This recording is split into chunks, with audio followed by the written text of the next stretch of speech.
president of the British Chamber of Commerce in Spain, and he joins us now from Barcelona. So good to see you, sir. Why are the markets so convinced that this crisis is going to be resolved, do you think?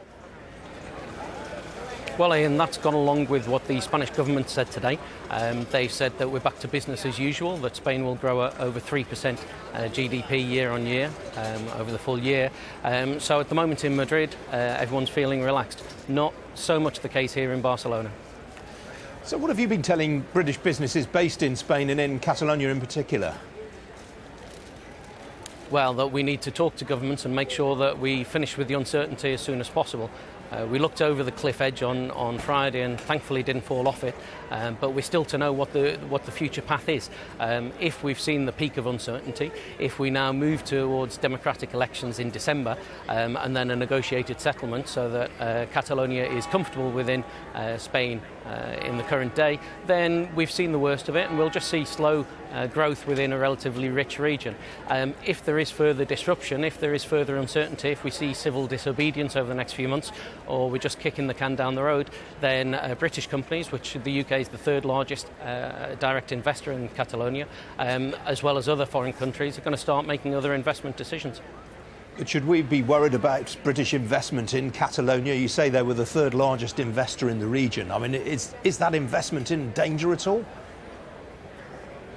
Well, it depends on the sectors. A lot of the British investment in Catalonia is in long-term sectors, manufacturing, especially the automotive sector, publishing, a lot of service industries. So they won't be affected in the short term. We'll only see effects on that if there's continued disruption from now on.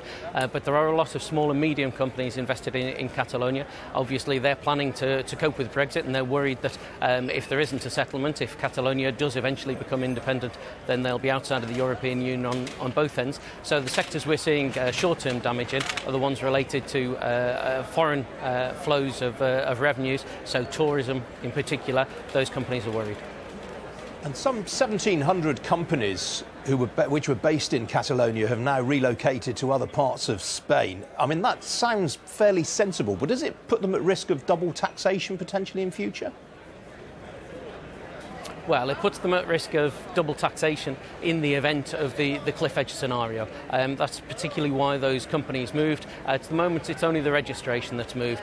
So those companies were worried that an independent Catalonia that tried to implement its independence, as opposed to the symbolic political declaration that we saw on Friday, would mean that Catalonia would start levying taxes, would start putting a freeze on capital. So that's why a lot of registered head offices moved, and also companies were moving their funds to Madrid-based banks. Now, jobs haven't followed so far. It's too soon for that. So if we do see that things are calming down, that there is a path to a negotiated solution, I think at the end of the day there won't be too much damage. And those companies, essentially, they left because they wanted to mitigate the risk. Now, notwithstanding the statistics that I trotted out prior to you coming on air, it's not widely known that whilst people talk about Catalonia as being a relatively wealthy area, there are parts of Spain that have a higher GDP per capita. I mean, the Basque Country, Navarre and Madrid are all wealthier on that measure, for example. Are we overdoing the importance of Catalonia to the Spanish economy? No, I don't think we are. It's very sectorial.